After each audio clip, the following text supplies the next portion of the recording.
اور پاکستان کے وزیر خارجہ نے دوحہ پہ حملے کو جس انداز سے دنیا بھر کے سامنے اجاگر کیا ہے اور جس انداز سے پاکستان نے اس مسئلے کو یعنی اسرائیل کی بدماشی کو ہمیشہ سے ختم کرنے کے لیے جو تجاویز دی ہے، اگر اس پہ عمل کیا جائے تو یقینی طور پر مشرق وسطیٰ میں امن قائم ہو سکتا ہے۔ ٹھیک ہے شرین صاحبہ، پاکستان کی بات ہو رہی ہے، پاکستان کی جانب سے کیے گئے اقدامات، اس کے اوپر آپ کیا کہیں گی؟ اور دوسری جانب جو ہنگامی اجلاس بلایا گیا اس کے حوالے سے بتائیے گا کہ اس کے نتائج، ممکنہ نتائج کیا ہو سکتے ہیں؟ دیکھیں بات یہ ہے کہ پاکستان کی جو ہے نا سفارتکاری اس معاملے کے اوپر بہت بہتر رہی ہے۔ جب سے یہ مسئلہ ہوا ہے تب سے ہی ہم نے اپنے وزیر اعظم کو بہت زیادہ متحرک دیکھا ہے، اور پاکستان کا شروع سے یہی موقف رہا ہے۔ اور وزیر اعظم صاحب نے بھی کل جب OIC کے سربراہی اجلاس میں بات کی تھی تو انہوں نے یہ کہا تھا کہ غزہ میں انسانیت سسک رہی ہے، وہاں پہ جو ظلم و ستم ہو رہا ہے دنیا کو چاہیے کہ اب اس کو روکے، اس کے لیے کوئی عملی اقدامات اب ہونے چاہیے۔ اس کی وجہ سے یہ کہا جاتا ہے کہ ٹاسک فورس جو ہے اس کو آپ قائم کریں۔ تو آج تو UN کی جو انکوائری کمیشن کی جو رپورٹ آئی ہے وہ بھی یہی کہہ رہی ہے کہ غزہ کے اندر جو ہے وہ نسل کشی ہو رہی ہے۔ پاکستان کا بھی یہی موقف ہے۔ پاکستان نے یہ بھی کہا کہ جو قطر کے اوپر جو حملہ ہے وہ ان کی داخلی اور سلامتی خود مختاری کے اوپر حملہ ہوا ہے۔ تو پاکستانی حکومت کا موقف جو ہمارے وزیر اعظم کی کوششیں ان کو تو ہر کوئی سراہ رہا ہے کہ وہ متحرک ہیں، پہلے دن سے کسی بھی فورم کے اوپر ہمارے وزیر اعظم جو جاتے ہیں وہ جا کے غزہ کے اوپر بات کر رہے ہوتے ہیں۔ ابھی بھی وزیر اعظم صاحب نے یہی کہا ہے کہ غزہ کے اندر جو ہے اس کے اوپر غیر مشروط طور پہ وہاں پہ جنگ بندی ہونی چاہیے، جو غزہ میں لوگ ہیں ان کی امداد جو ہے اس کو بحال کرنا چاہیے، حماس کے جو وہاں پہ قیدی ہیں فلسطین کے ان کو رہا کرنا چاہیے، دو ریاستی فارمولے کی طرف جانا چاہیے، فلسطینیوں کو ان کی آزادی ملنی چاہیے۔ اور جو آپ بات کریں کہ ہنگامی جو اجلاس ہو رہا ہے اس کا UN کونسل کا، دیکھیں وہ اجلاس پہلے بھی بہت دفعہ فلسطین کے لیے ہوتے رہے ہیں، اور اب دنیا جو ہے وہ بھی اس بات کو مان رہی ہے کہ ہمیں اب فلسطین کے کسی حل کی طرف جانا چاہیے۔ اس کی وجہ یہ ہے کہ ان کی اپنی ملکوں کے اندر جو عوام ہے وہ نکل رہی ہے، ملین مارچز وہاں پہ ہو رہے ہیں، ان کے اوپر پریشر پڑ رہا ہے۔ تو اس پریشر کی وجہ سے بہت سے ممالک جو اب اپنی پالیسی کو ریوزٹ کریں اسرائیل کو لے کے۔ اب آج ہی کسی ایک ملک نے جو اسلحے کا ایگریمنٹ تھا اسرائیل کے ساتھ اس کو ختم کر دیا ہے۔ تو نتائج اگر وہاں پہ تمام ممالک اکٹھے ہوں، جو وہ بڑی طاقتیں جو اسرائیل کو سپورٹ کرتی ہیں، اس کو فنڈ کرتی ہیں، یا وہ ممالک جو اسرائیل کے ساتھ تجارت کر رہے ہیں، اگر وہ اپنے معاہدوں کو ختم کریں، اگر وہاں سے فنڈنگ اسی ختم ہو، پھر اسرائیل کے اوپر پریشر پڑ سکتا ہے کہ وہ کسی نہ کسی جنگ بندی کے اوپر آئے، وہ فلسطینیوں کے لیے امداد کی جو بحالی ہے اس کو شروع دے، وہ جو فلسطینیوں کی نسل کشی کر رہا ہے اس کو ختم کرے۔ تو پاکستان جو ہے وہ تو اپنے موقع پہ ڈے ون سے قائم ہے۔ اب جو قطر کے اوپر جو حملہ ہے وہ اس کے بعد تو پاکستان کی سفارتکاری سب کو نظر آئی ہے، بلکہ جب جو سربراہی کانفرنس ہو رہی تھی وہاں پہ یہ کہا گیا کہ یہ پاکستان کے جو وزیر اعظم ہیں یہ اسلامی ممالک میں واحد اسلامی ملک ہے جو ایٹم بم بھی رکھتا ہے، یعنی کہ پاکستان کی اس حد تک جو ہے عزت کی نظر سے پاکستان کو دیکھا جاتا ہے۔ جو ہمارے وزیر اعظم ہیں ان کی بات کو سنا جاتا ہے، ان کے جو مشورے ہیں ان کو بھی سنجیدگی سے لیا جاتا ہے۔ تو یہ پاکستان جو ہے یہ سفارتی کامیابیاں دن بدن حاصل کر رہا ہے، اور اپنی انہی کامیابیوں کو وہ اب استعمال کر رہے ہیں فلسطینیوں کے حق کے لیے کہ ان کو ان کا حق ملنا چاہیے۔ ٹھیک ہے ڈاکٹر صاحب، آپ کیا دیکھتے ہیں کہ کیونکہ اسرائیل کی جو جارحیت ہے وہ بے قابو جن کی طرح بڑھتی جا رہی ہے، فلسطین میں ہم نے یہ دیکھ لیا ہے کہ انسانی حقوق کی پامالی اور انسان جو ہے اس کو انسان نہیں سمجھا جا رہا، اس کا نیکسٹ سٹیپ کیا ہو سکتا ہے یا اس کے کانسیکوینسز کیا ہو سکتے ہیں؟ کیا یہ نئی جنگ کی طرف جاتا ہوا سینیریو ہو سکتا ہے؟ دیکھیں مدیحہ، جنگ تو ہو رہی ہے، اب اس میں نئی جنگ کا کیا مطلب ہے؟ جنگ عظیم اب میرے خیال میں دنیا میں ریجنل جنگوں کا کانسیپٹ ہے، اس طرح سے عالمی جنگوں کا اس طرح سے کانسیپٹ نہیں ہے، لیکن یہ جنگ کوئی معمولی جنگ ہے۔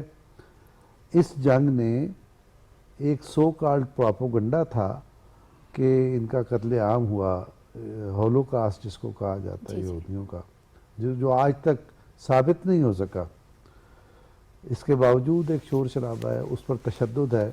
لیکن اس وقت جو کچھ غزہ میں کر دیا ہے اسرائیل نے اور اس کی فوج نے، روگ آرمی نے اور روگ سٹیٹ نے، وہ تو یعنی کوئی مقابلہ ہی نہیں ہے اس پروپیگنڈے کے ساتھ بھی جو عملاً یہاں ہو گیا ہے.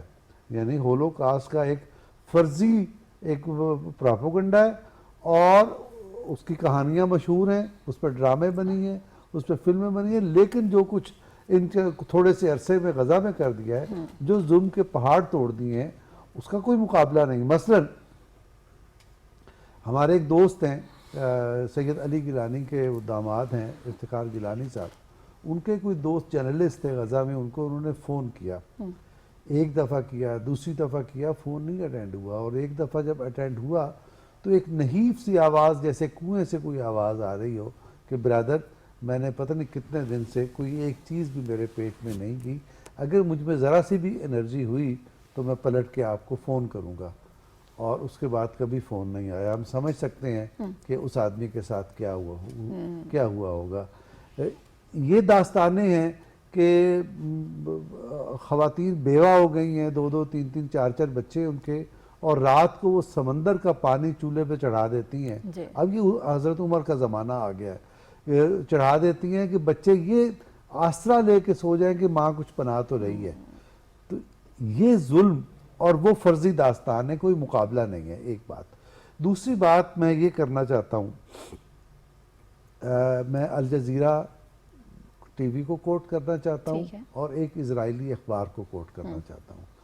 کل وزیر اعظم پاکستان نے اس میں دوحہ کانفرنس میں جو تجاویز پیش کی, جیسے ابھی شنیلا نے ذکر بھی کیا کہ ٹاسک فورس کی بات کی, ٹاسک فورس کے علاوہ جو دوسری بات کی جو ہم کل بھی اس پر ڈسکس کرتے رہے کہ اسے عالمی برادری سے خارج کر دیا جائے, یعنی اقوام متحدہ سے خارج کر دیا جائے.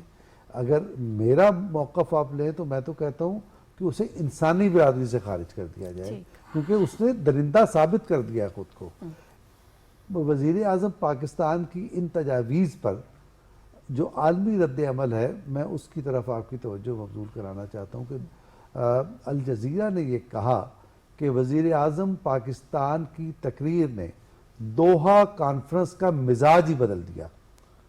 وہ کچھ اور انداز میں سوچ رہے تھے, اس کے بعد کچھ اور انداز میں سوچنے لگے, اور کوشش تھی, لوگوں کی خواہش تھی کہ ہم کسی لاجیکل اینڈ کی طرف جائیں, یہ جو جاہریت مسلسل کرتا ہے اس کا راستہ روکنے کے لیے. دوسری بات, یہ جو وزیر اعظم پاکستان نے کہا کہ اسے عالمی برادری سے خارج کر دیا جائے, اس پر تل ابیب کے ایک اخبار نے یہ لکھا, جو وہ بدتمیزی کر سکتا تھا اس نے کی, اور اس کے بعد انہوں نے کہا کہ یہ جو بھی اس نے کیا ہے وزیر اعظم پاکستان نے, اسرائیل کے لیے بالآخر اس سے مشکلات میں اضافہ ہو جائے گا اور ہم پھر ایک نئی مصیبت میں پھنس جائیں گے. تو پاکستان کا کردار یہ ہے, اور پاکستان کی طرف سے جو تجویز آئی ہے اس پر رد عمل یہ ہے.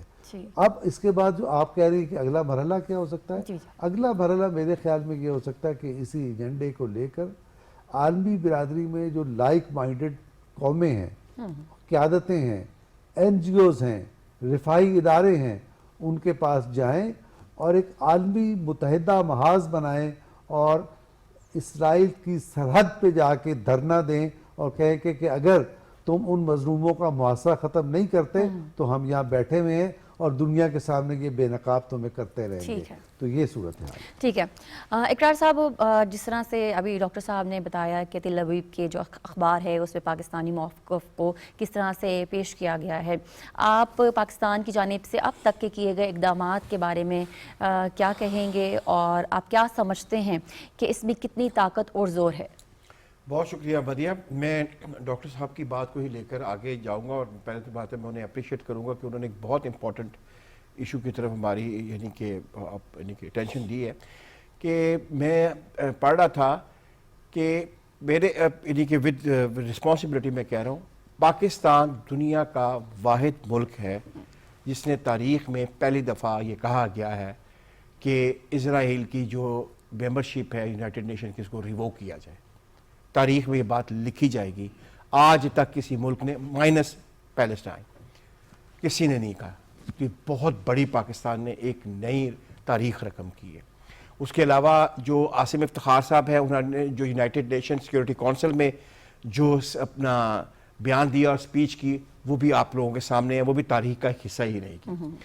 دیکھیں پاکستان گو کے مڈل ایسٹ میں نہیں ہے، لیکن پاکستان نے ہمیشہ جو فلسطین کا ایشو ہے اس کو اپنا ایشو سمجھا ہے، اور شاید یہی وجہ ہے، یہ بڑی ایک حیران کن اور خطرناک حیران کن بات ہے کہ امریکہ جب سینٹ کام کی بات کرتا ہے، سینٹرل کمانڈ کی بات کرتا ہے جو کہ مڈل ایسٹ کی ہے، اس میں وہ پاکستان کو ایڈ کرتا ہے، کیونکہ اس کا خیال یہ ہے کہ مڈل ایسٹ کی ان کے جو تھنک ٹینکس ہیں ان کا یہ خیال ہے کہ مڈل ایسٹ کی کوئی نہ کوئی سچویشن اگر بہت سیریس ہوئی تو اس میں پاکستان بہت بڑا کردار ادا کر سکتا ہے، جس سے یہ سارے کے سارے جو یعنی کہ آپ کہہ سکتے ہیں کہ ایک آرٹیکل میں بہت خوبصورت 2 لفظ ہے، میں اس کا ایک ٹائٹل آپ کو پڑھ کے سناتا ہوں، وہ لکھا ہوا تھا devil prince of a native king. جو نیٹو کنگ ہے اس کا جو ڈیول پرنس ہے اس کو کچھ ہو نہ جائے، اس میں یہ ان کو ڈر ہے کہ کہیں نہ کہیں پاکستان اس کو کچھ نہ کر دے، یہ ہے سارا اسپیکٹرم۔ اب آ جائے آپ او آئی سی کی طرف، دیکھیں او آئی سی نے ایک کام تو کر دیا ہے کہ اس نے اجازت دے دی ہے تمام ممالک کو کہ ان کی مرضی وہ سینکشنز لگائیں یا نہ لگائیں اس کے اوپر، اسرائیل کے اوپر، ان کی مرضی وہ اس کو ایکسیپٹ کریں نہ کریں، اور ان کی مرضی کہ وہ اس سے اپنے جو وزراء ہیں ان کو اگر واپس بلانا چاہتے ہیں تو بلا لیں، کیونکہ 11 مسلم ممالک نے اپنا ایکسیپٹ کیا ہوا اسرائیل کو ایز اے اسٹیٹ۔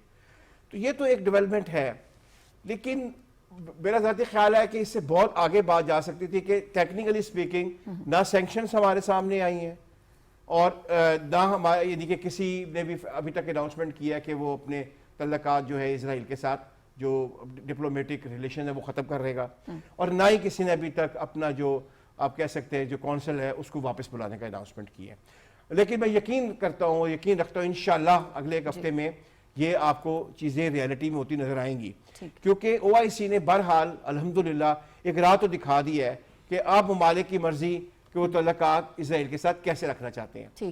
ایک اور امپورٹنٹ بات وہ یہ ہے جو بات کی تھی ڈاکٹر صاحب نے کہ پاکستان کی جو ایک اسٹیٹڈ پوزیشن تھی او آئی سی کی، اس کے بارے میں میں نے آپ کو بتا دیا، اور اسرائیل نے جو کہا ہے وہ ڈاکٹر صاحب نے آپ کو بتا دیا۔ اسی ہفتے امریکہ کی اور قطر کا ایک نیا کانٹریکٹ شاید ہونے جا رہا ہے ڈیفینس کا اور سیکیورٹی کا، اس پہ یہ ہوگا کہ اگر جو قطر پہ حملہ ہوگا وہ امریکہ پہ حملہ سمجھا جائے گا۔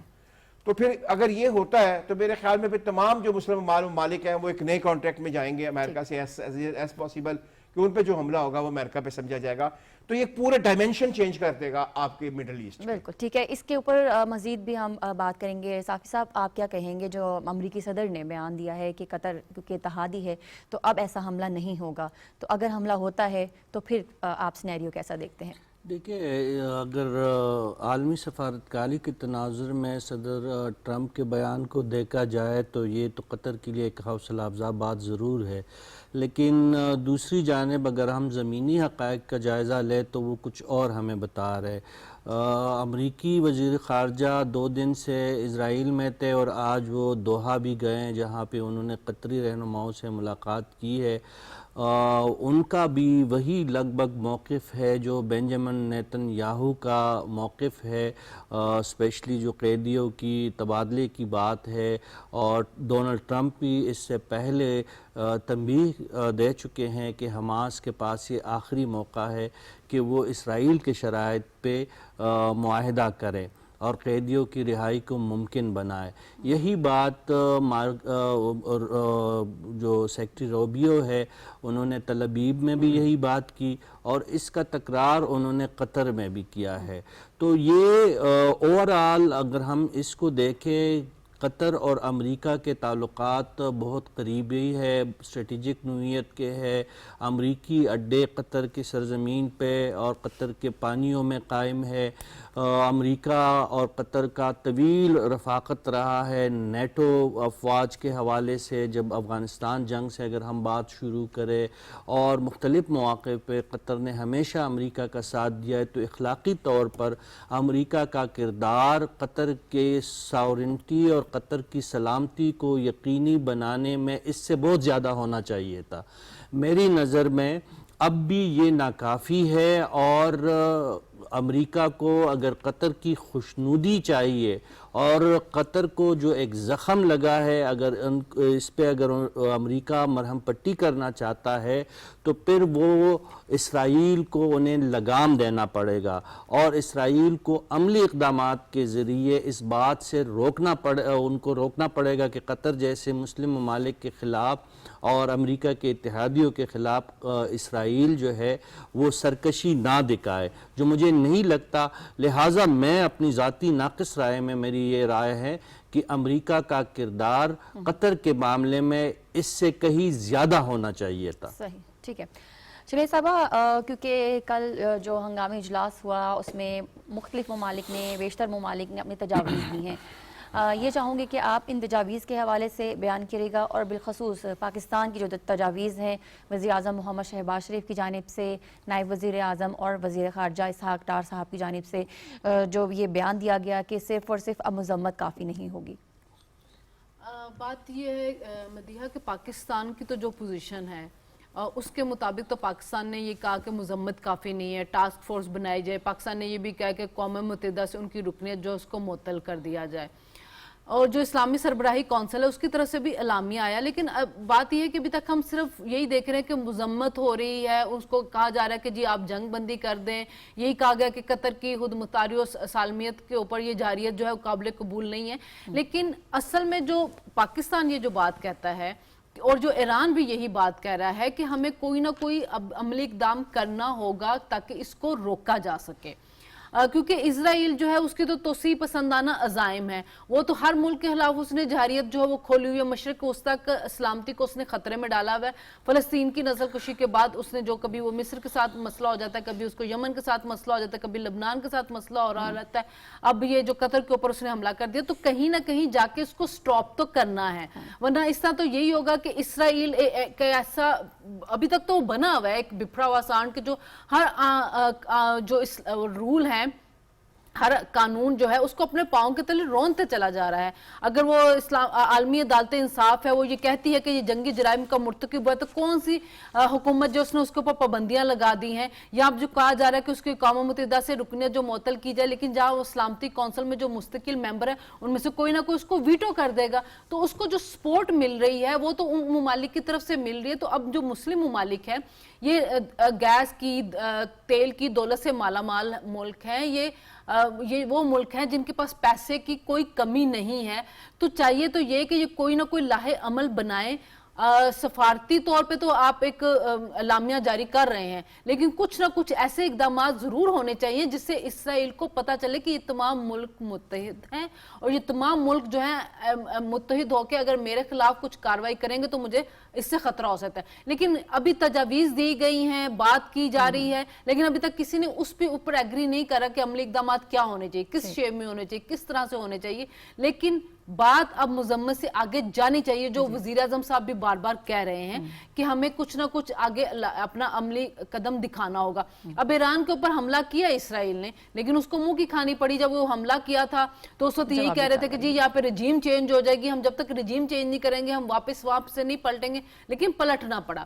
تو جب آپ اپنی طاقت دکھائیں گے، جب آپ ان کو دکھائیں گے کہ ہم آپ کو روک سکتے ہیں، تو پھر خود بخود وہ کسی نہ کسی مذاکرات کی میز کے اوپر بیٹھے گا، کوئی نہ کوئی بات چیت کرے گا، وہ فلسطین کے کسی نہ کسی مسئلے کی طرف آئے گا. لیکن اگر صرف مذمتی بیانات جاری ہوتے رہیں گے تو پھر اسرائیل اسی طرح ہر آئین قانون قاعدے کو اپنے پیروں کے نیچے روکتا ہے. ٹھیک ہے ڈاکٹر صاحب، جو اسرائیلی وزیر اعظم ہے نتن یاہو، اس نے جو تسلیم کیا ہے کہ جو قطر سمیت مختلف ممالک کی پالیسیز اسرائیل کے خلاف ہو گئی ہیں، اس سے اسرائیل تنہائی کا شکار ہو رہا ہے.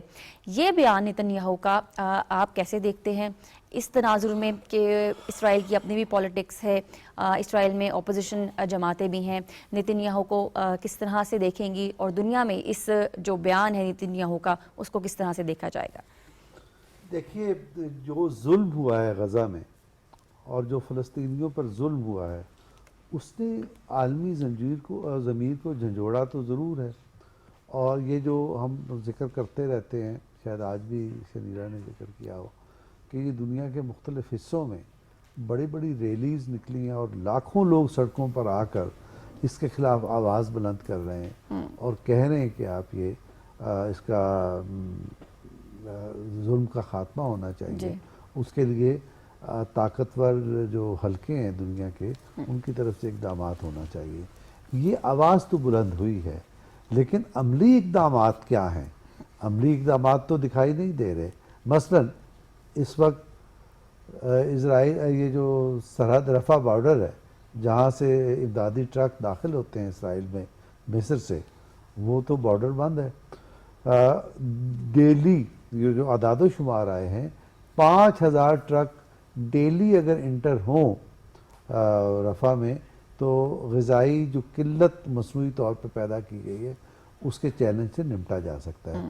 لیکن عملاً تو 100 ٹرک آلموسٹ 100 کے قریب ٹرکوں کو داخل ہونے کی اجازت دی جاتی ہے۔ تو اچھا دوسرا اس وقت انٹرنیشنل پانیوں میں ایک قافلہ موجود ہے جو غذائی سامان لے کر اور طبی سامان لے کر سیج توڑنے کے لیے پرامن طریقے سے غزہ کی طرف جانا چاہتا ہے۔ اس پر حملے ہوئے ہیں اسرائیل کی طرف سے، اور اسی طرح سے اس کو آگے راستہ نہیں دیا جا رہا ہے۔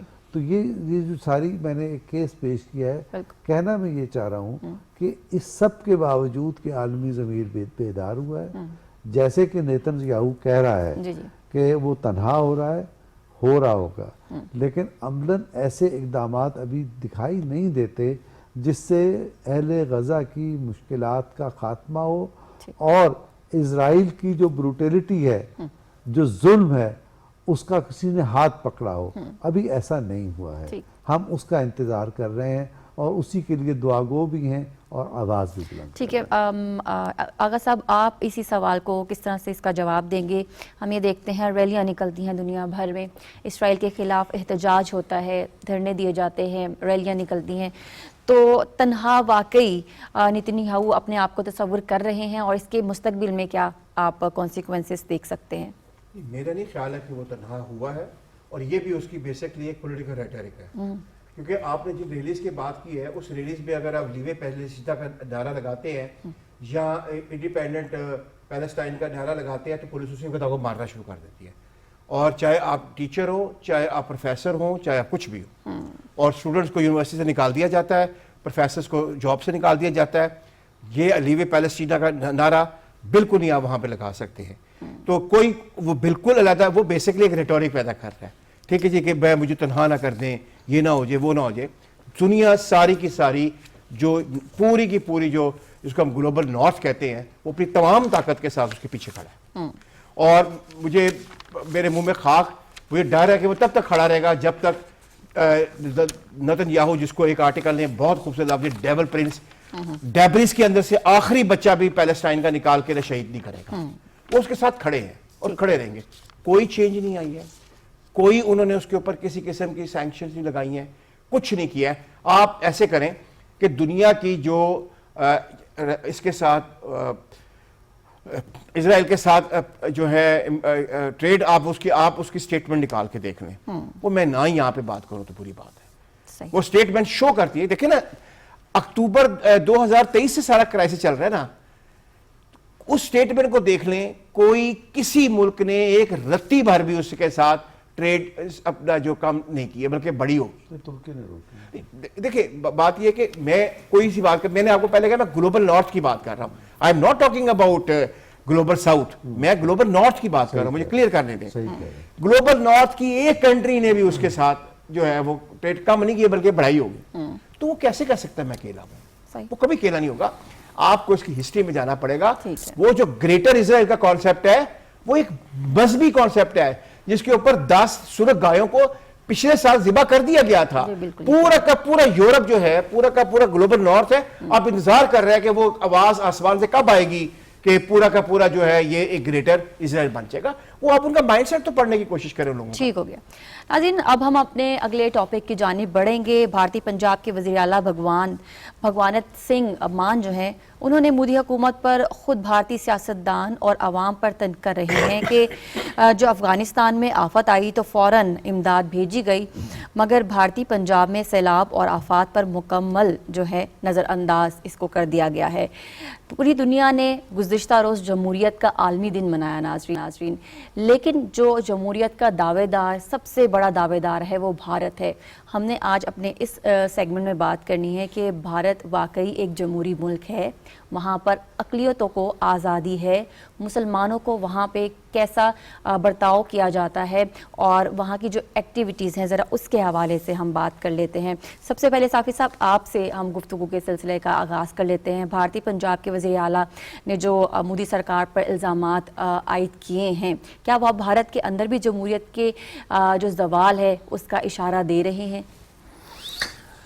بھارتی پنجاب کے جو رہنما ہے اس نے مودی کے بارے میں جو کچھ کہا ہے وہ الزامات نہیں ہے، وہ حقائق کی چھوٹی سی جھلک انہوں نے دکھائی ہے۔ وہ بھی صرف سکھ یاتری جو منع کیا گیا ہے ان کی ویزا اور ساری چیزیں ہونے کے باوجود، دستاویز ہونے کے باوجود، مودی سرکار اور خصوصاً جو ان کے وزیر داخلہ ہے ان کے خصوصی احکامات پہ سکھ یاتریوں کو پاکستان آنے سے روکا گیا ہے، تو بھارتی پنجاب کے وزیر اعلیٰ کو یہ بات کہنی پڑی ہے۔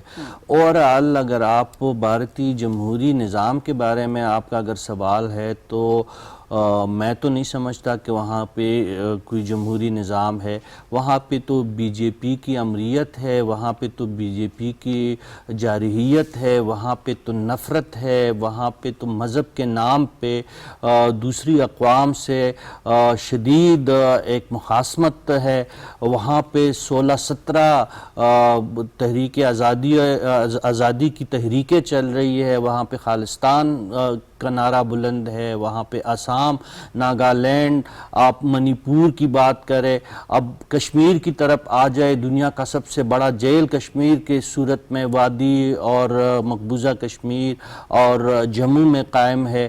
تو یہ تمام چیزیں ایسی ہے جو جمہوری نظام میں نہیں ہو سکتی۔ یہ بی جے پی کے آمرانہ اور غاصبانہ طرز حکومت کا ایک حصہ ہے، اور جو ابھی تک بھارت نے اتنی مدت تک دنیا کی آنکھوں میں دھول جھونکتے ہوئے یہ نقاب اوڑا تھا کہ شاید وہ دنیا کی سب سے بڑی جمہوریہ ہے اور شاید وہاں پہ جمہوری اقدار ہے، تو ہم شکر گزار ہے مودی جی کے کہ انہوں نے بھارت کے چہرے سے یہ جو ایک جھوٹا پردہ تھا وہ اتار دیا ہے۔ بھارت کا کریہ، آمرانہ اور معتصبانہ اور تشدد اور نفرت پہ مبنی چہرہ دنیا کے سامنے آ چکا ہے۔ سکھ یاتریوں کو روکنا اپنی جگہ پہ قابل مذمت ہے، لیکن کرکٹ جیسے نوبل گیم کو انہوں نے جس انداز سے پامال کیا کہ کھلاڑیوں کو ہاتھ تک ملانے سے روکنے کی باقاعدہ احکامات جو فیڈریشن آف انڈیا ہے ان کی طرف سے احکامات آتے ریفری کو، تو آپ خود اندازہ لگائے کہ ایسے ملک میں کیا جمہوریت، ایسے ملک میں کیا انسانیت۔ ٹھیک ہے، سپورٹس مین جو اسپرٹ ہے شنیرا صاحبہ، اس کی جو ایک پوری دنیا میں چرچا ہوتا ہے اس کو ہی کل کرنے کی کوشش کی جاتی ہے بھارتی حکومت کی جانب سے۔ اچھا، مودی حکومت کا جو ہندو راشٹر منصوبہ ہے، اقلیتوں کو اس سے کیا پیغام جاتا ہے؟ بھارت میں بہت ساری اقلیتیں ہیں، اس پہ آپ کیا کہیں گی؟ بات یہ مدیحہ کہ یہ جو ہندو راشٹر کا جو منصوبہ ہے نا، یہ آج کی پیداوار نہیں ہے، یہ 1923 سے ان کا چلا رہا ہے۔ اس وقت بھی ان کی یہی تحریک تھی کہ جو لوگ ہندو مذہب کے ساتھ منسلک ہے بھارت کے اندر صرف انہی کو رہنے کا حق ہے۔ اس کے بعد پھر RSS کی بنیاد 1925 میں جو ہے وہ رکھی گئی تھی، تو اس کا بھی مقصد یہی تھا کہ ہندو مذہب کو، ہندو ثقافت کو طاقتور ہم نے بنانا ہے۔ یہ وہی سوچ تھی جس کو اس وقت بھانپ لیا تھا قائد اعظم صاحب نے، اور پھر یہ تحریک چلی تھی کہ نہیں، مسلمانوں کا اپنا علیحدہ ملک ہونا چاہیے، کیونکہ جب اگر آپ متحدہ ہندوستان میں ان کے ساتھ رہیں گے تو آج جو ہم دیکھ رہے ہیں وہاں پہ اقلیتوں کے ساتھ ہونا تھا، یہ سب کچھ ہم لوگوں کے ساتھ بھی ہو رہا ہوتا۔ تو ان کا جب بن گیا، انڈیا آزاد ہوا، تو اس میں تو اس وقت کہہ دیا گیا جی ایک سیکولر ملک ہوگا، اس کے اندر کثیر المذہب ملک ہوگا۔ لیکن جی بی جے پی کی جب سے حکومتیں شروع ہوئی ہیں، 1980 سے جو بی جے پی کی وہ تنظیم بنی ہے، اس کے بعد سے ان کی ہندوتوا نظریہ بننا شروع ہو گیا ہوا ہے کہ صرف یہاں پہ وہی لوگ رہ سکتے ہیں جو ہندو مذہب کے ساتھ ہے، اور اقلیتوں کو دبانا شروع کر دیا گیا ہوا ہے۔ اور مودی سرکار کے آنے کے بعد اس میں اور زیادہ اضافہ ہو گیا۔ اب ہندو جو اقلیت ہے اس میں مسلمان بھی ہیں, اس میں عیسائی بھی ہیں, اور یہ پوری دنیا میں اب دیکھا جا رہا ہے کہ وہاں پہ اقلیتوں کے ساتھ کیا ہو سکتا ہے. وہ اپنے تہواروں کو نہیں منا سکتے ہیں, وہ اپنی مسجدوں میں اپنے گرجوں میں جاتے ہوئے ڈر رہے ہیں. ہر روز وہاں سے ہمیں فوٹیج نظر آتی ہے جو تشدد ہوتا ہے, جس طرح سے موب لنچنگ وہاں پہ ہو رہی ہوتی ہے. اس کے بعد اقلیتیں اپنے آپ کو غیر محفوظ وہاں پہ سمجھ رہی ہیں. یہ خالصتان کی تحریک وہاں پہ چل رہی ہے, دوسری تحریکیں جو ہے اقلیتوں کی وہاں پہ چل رہی, اسی وجہ سے کہ بی جے پی اور اس کے بعد مودی سرکار کے آنے کے بعد اقلیتیں وہاں پہ نہیں محفوظ رہی ہیں. یہ اپنے دعویٰ تو کرتے ہیں کہ جی ہم بہت بڑی دنیا کی ایک جمہوری ملک ہے, لیکن کیسے جمہوری ملک ہے کہ جہاں پہ آپ مسجدوں کو گرا کے وہاں پہ آپ مندر بنا رہے ہیں, جہاں پہ جو ان کا اوقاف کا نظام ہے مسلمانوں کا, اس کو بھی آپ اپنے ہندوؤں کے نیچے لے کے جاتے جا رہے ہیں. صرف اگر یہ کہ کسی مسلمان کو اٹھا کے آپ نے اعزاز دینے کے لیے صدر بنا دیا اور کہہ دیا کہ ہم جی بہت بڑے ایک جمہوری ملک بن گئے, یہ نہیں ہوتا ہے. آپ کی پالیسی سے نظر آتا ہے کہ آپ کتنے جمہوری ہیں. مقبوضہ کشمیر کے اندر کیا ہو رہا ہے, دنیا کی سب سے بڑی جیل اس کو بنایا ہے, اور وہاں پہ جو لوگوں کو کا جو قتل عام ہو رہا ہے وہ سب کو نظر آنا شروع ہو گیا. اور جو انڈیا کی دہشت گردی ہے جو دوسرے ملکوں میں بھی جانی شروع ہو گئی, اس پہ سب دنیا کو پتہ چلا کہ کتنا دہشت گرد ملک ہے. ٹھیک ہے ڈاکٹر صاحب, جو ریاستی ادارے ہیں ان کا کام ہے امن و امان کو وہ برقرار رکھیں اور نفرت کو پھیلانے میں جو بھی کردار ادا کرتے ہیں ان کو روکیں, لیکن بھارت میں جو ریاستی ادارے ہیں وہ نفرت پھیلا رہے ہیں, شرانگیزی پھیلا رہے ہیں. اس سے وہاں کی اقلیتوں کو پیغام کیا جاتا ہے؟ اقلیتوں کو جو پیغام گیا وہ جو گزشتہ عام انتخابات ہوئے ہیں اس میں ہمیں صاف دکھائی دیا. کانگریس آئی اور اس کے الائز نے جو الیکشن کیمپین کی وہ کانسٹیٹیوشن کے نعرے پر تھی, اور راجیو گاندھی جہاں بھی جاتا تھا وہ ہاتھ میں کانسٹیٹیوشن لے کے جاتا تھا کہ یہ جو شخص ہے جس کا نام نریندر مودی ہے, اب تو لوگوں نے سرنڈر مودی کہنا شروع کر دیا اس کو, اس نے بھارتی آئین اور سیکولرزم کو پامال کر دیا ہے. اور اس کے نتیجے میں جو کچھ یہ کر رہا ہے اس کے نتیجے میں بھارتی یونین کا اتحاد خطرے میں پڑ گیا ہے. یہ کانگریس آئی کا نقطہ نظر ہے, میرا نقطہ نظر نہیں ہے. میرا نقطہ نظر اس معاملے میں کیا ہے؟ میرا نقطہ نظر یہ ہے کہ بھارت کے اندر ایک اس کا دعویٰ اپنی جگہ پر ہوگا کہ دنیا کی سب سے بڑی جمہوریت ہے, لیکن ریاست کے اندر ایک ایلیٹ کلاس ہے, اور وہ ایلیٹ انتہا پسند ہندو ہیں. وہ چاہے وہ اقتدار میں ہو جیسے بی جے پی اقتدار میں ہے یا نہ ہو, اس سب کے باوجود اس کا ایک وجود رہتا ہے. اور یہ وجود تقسیم ہند سے پہلے بھی تھا, جس کی وجہ سے شدھی اور سنگٹھن کی تحریکیں چلی, جس کے تحت تو وہ مسلمان جو ہندو جو مسلمان ہو گئے تھے ان کو واپس ہندو بنانا تھا, یا وہ غیر ہندو جن کا عقیدہ ہندو کبھی بھی نہیں رہا ان کو بھی ہندو بنانا تھا, جیسے ابھی کہا گیا. تو یہ طرز عمل ان کا رہا ہے. یہ جو اس وقت آپ کو وہاں بہت ساری آزادی کی تحریکیں دکھائی دیتی ہیں, اور خود ہمارے بزرگوں نے سر سید احمد خان سے لے کر اس سے پہلے خیری برادران نے بھی 20s میں یہ ہندوستان کی تقسیم کا ایک کانسیپٹ پیش کیا تھا. خیری برادران ہو, سر سید احمد خان ہو, پھر اقبال جو انہوں نے بہت ہی واضح طریقے سے کانسیپٹ پیش کیا یعنی تقسیم کا. تو یہ اس کی بنیاد کیا تھی؟ اس کی بنیاد وہی تھی کہ وہ جو ہندو مائنڈ سیٹ ہے انتہا پسند, اس کے ہاں کسی دوسرے کے لیے گنجائش نہیں ہے. اب ہم نے جب یہ تقسیم ہند ہو رہا تھا تو اس موقع پر سکھوں سے یہ کہا تھا کہ آپ کو ہر آزادی حاصل ہوگی ہمارے یہاں, آپ کو ہمارا ساتھ دینا چاہیے. لیکن اس مرحلے پر انہوں نے غلطی کی, آج وہ پچھتا رہے ہیں, اسی طرح باقی بھی. آغا اقرار ہارون صاحب, ایک جار ملک اسرائیل, اس کے بارے میں ہم نے بات کی ہے, ایک جار ملک یہ بھارت ہے. آپ بتائیے عالمی برادری کو اس جار ملک کے حوالے سے کیا پالیسی اپنانی چاہیے؟ دیکھیں دونوں ایک ہی ہیں, بڑی پیاری آپ نے بات کی ہے. اور اگر آپ دیکھیں تو اجیت ڈوول جو ہے, جو کہ بیسک ڈیول ہے اور جو پلان کرتے ہیں یہ سب چیزیں پچھلے کم سے کم 30 سال سے, یعنی کہ وہ he had been working for Mossad. یہ تو اب یہ دیکھی چوئی بات ہی نہیں ہے کہ وہ اتنا پاورفل کیوں ہے کہ اس کی آگے پی ایم سرنڈر کر جاتا ہے, کیونکہ he is basically a Mossad operator in Middle East, in South Asia. ٹھیک ہے. ٹھیک ہے, تو یہ دونوں میں اور دونوں کے بارے میں دنیا خاموش ہے. ٹھیک ہے ناظرین, آج کے پروگرام سے ہمیں اجازت دیجیے. اپنا خیال رکھیے گا. اللہ حافظ. پاکستان پائندہ آباد.